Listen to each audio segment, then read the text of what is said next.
Class 10th. Today is our PD 24 and our poem is Fog. So, बच्चों, I am giving you the explain of this poem in your classroom.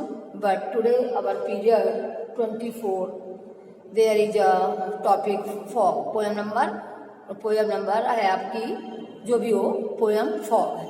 So I am going to write down the word meaning of the this poem on the blackboard as fog. Fog माने बच्चों सबको पता होगा धुंध होता है. धुंध, mist माने कोहरा और धुंध जैसे आप देख रहे हैं धुंध छाई होती है चारों तरफ, आर पार देखना बहुत मुश्किल होता है. तो ये फॉग पोयम जो है मेरी, ये आपकी किससे ली गई? ये पोयम फॉग जो है इससे पोएट कौन है, इसके द्वारा है ये पोयम लिखी गई है. फॉग की by Carl Sandburg. By Carl Sandberg.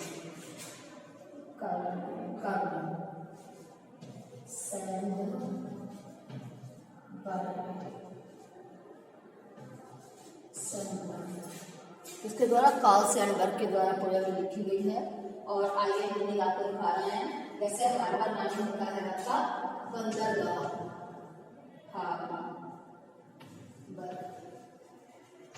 Harbour माने बंदरगाह होता है कि जहां पर बंदरगाह पोर्ट, इसको सी पोर्ट भी कहते हैं.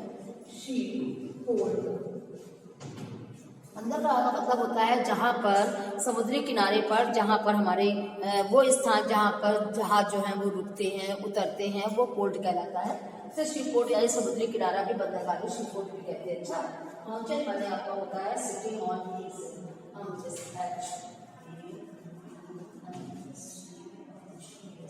सिटिंग ऑन हील्स मतलब घुटनों के बैठना. ऑन माने घुटनों बैठना. Sitting on heels.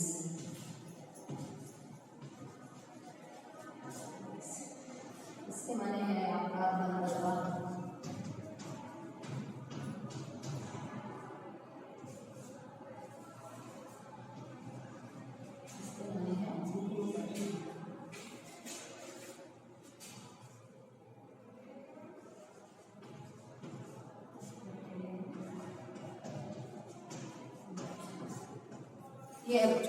यह है वर्ड मीनिंग आपकी. हार्बर माने बंदरगाह यानी शीपोर्ट समुद्री किनारा, बंदरगाह जहाँ पर जहाज उतरते हैं रुकते हैं. और हाउचेस माने सिटिंग ऑन व्हील्स यानी उकड़ू बैठना. ठीक है. अब आइए, पोएम मेरी बहुत छोटी सी है. आइए, कार्ल सैंडबर्ग के द्वारा लिखी हुई है कि ऑन द फॉग कम्स.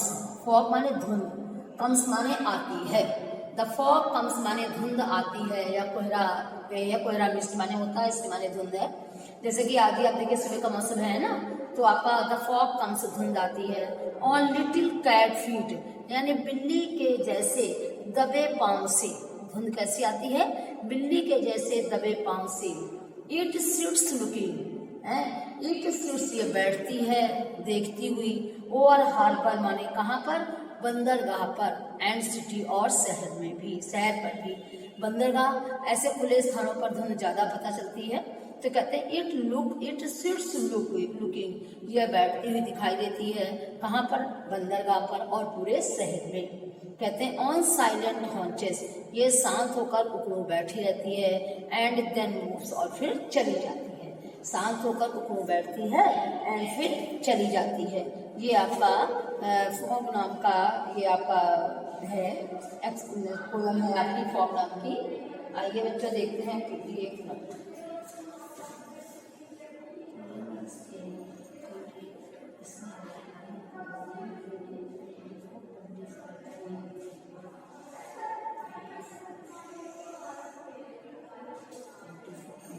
है हमारा 24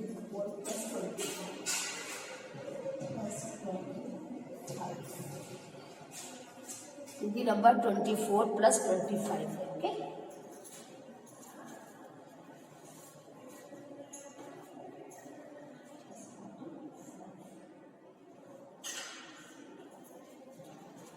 हाँ, तो देखिए बच्चों एक बार फिर से इसको देखिए. द फॉग कम्स धुंध आती है. ऑन लिटिल कैट फीट्स माने बिल्ली के जैसे दबे पांव से. इट सिट्स लुकिंग यह देखते हुए बैठती है. ओवर हार्बर माने पूरे बंदरगाह और पूरे शहर पर देखती हुई बैठती है। यानी बंदरगाह पर भी झीलों को देखा जा सकता है और शहर में भी झीलों को देखा जा सकता है।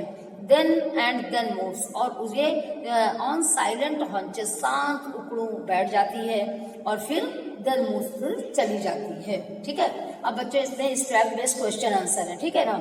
What does Sandburg think the fog is like? Answer है आपका कि इसमें है सैंडबर्ग को धुंध किसके समान प्रतीत हो रही है। तो आपको क्वेश्चन इसी से छांटना है। Sandburg thinks a fog is like a small cat. क्या होगा आंसर इसका? What does Sandburg think the fog is like? कैसा लग रहा है सैंडबर्ग? बच्चों ये स्क्रैप बेस्ड क्वेश्चन आंसर आते हैं, ध्यान रखिएगा।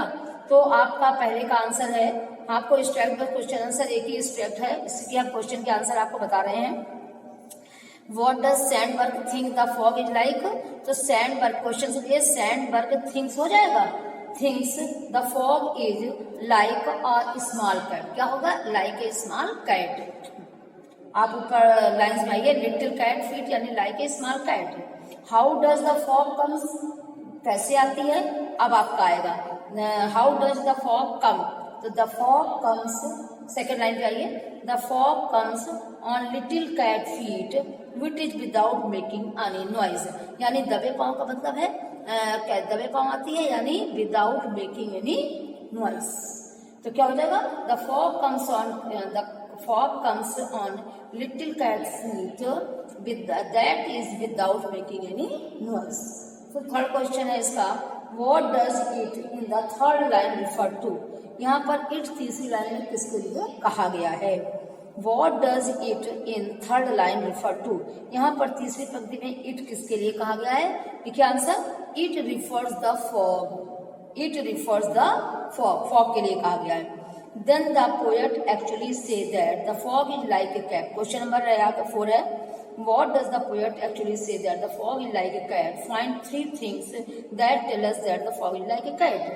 इस पोएम में कहा गया है कि पोएट ने बताया है कि फॉग जो है वो बिल्ली के समान है। तो आप 3 चीजें हमें बताइए फॉग की जो कि बिल्ली के समान पता चलता है।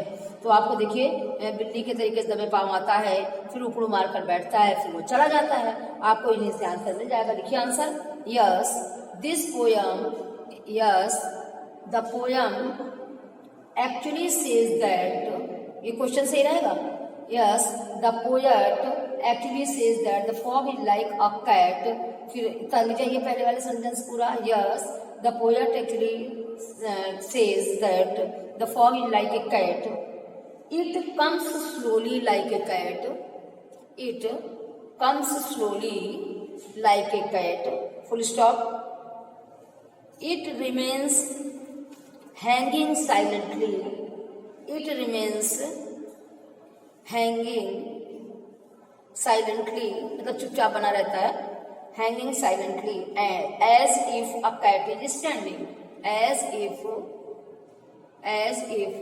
अ कैट इज स्टैंडिंग, जैसे बिल्ली खड़ी रहती है चुपचाप रहती है। It moves on like a cat, it moves on like a cat. बच्चों ये तो मैंने अपनी लैंग्वेज में लिखा दिया है, पर फिर भी अगर सपोज दैट आपको आता है तो आप बस इसकी 3 चीजें लिखेंगी कि जैसे फॉग की 3 चीजें बतानी है। तो fog is just like a cat, तो इट कम साइलेंटली, ठीक है। उसके बाद on silent haunch, it sits silent haunch and then it move silently like a cat. आप केवल लास्ट की 2 लाइन है और ऊपर लिटिल कैट फीट वाले के लिख दीजिएगा। ओके क्लास, आगे बढ़िए। क्वेश्चन नंबर 4 है आपका, हाँ क्वेश्चन नंबर 4 है, you know that the metaphor compares two things by transferring the feature। छोड़ दीजिए। इसके बाद आइए think about the star। हाँ आपका ये टेबल दी हुई होगी। आल्सो ट्राई टू से हाउ दे आर अलाइक। आपको ये बताना है कि ये कैसे आपको एक समान दिखाई देते हैं। The first is done for you, star tiger pounces over the field growls. ठीक है, अब आपको आंसर लिखना है, बोलना है। पहले तो आप ये टेबल के स्टार में लिखिएगा, ट्रेन लिखिएगा, फायर लिखिएगा, स्कूल लिखिएगा और होम लिखिएगा। इसके बाद हम आपको बोल रहे हैं स्टार के सामने लिखिए टाइगर, स्टॉर्म के सामने लिखिए टाइगर, टाइगर के सामने लिखिए pounces over the field comma growls. Second में लिखिए ट्रेन के सामने strong winds speed and growls, fire के सामने dragon, wild ready to engulf. फिर है स्कूल के सामने hen house, children makes a noise. Home के सामने लिखिए हेवन और प्लेस कंफर्ट एंड लग्जरी। तो ओके क्लास, आज हमारी ये पोयम हो गई और कल की पोयम में हम आपको सेंट्रल आइडिया जो है वो रिपोर्ट करेंगे और उसके बाद आपको नेक्स्ट टर्न में सेंट्रल आइडिया देंगे और आपको उसको करना होगा। Okay class, thank you.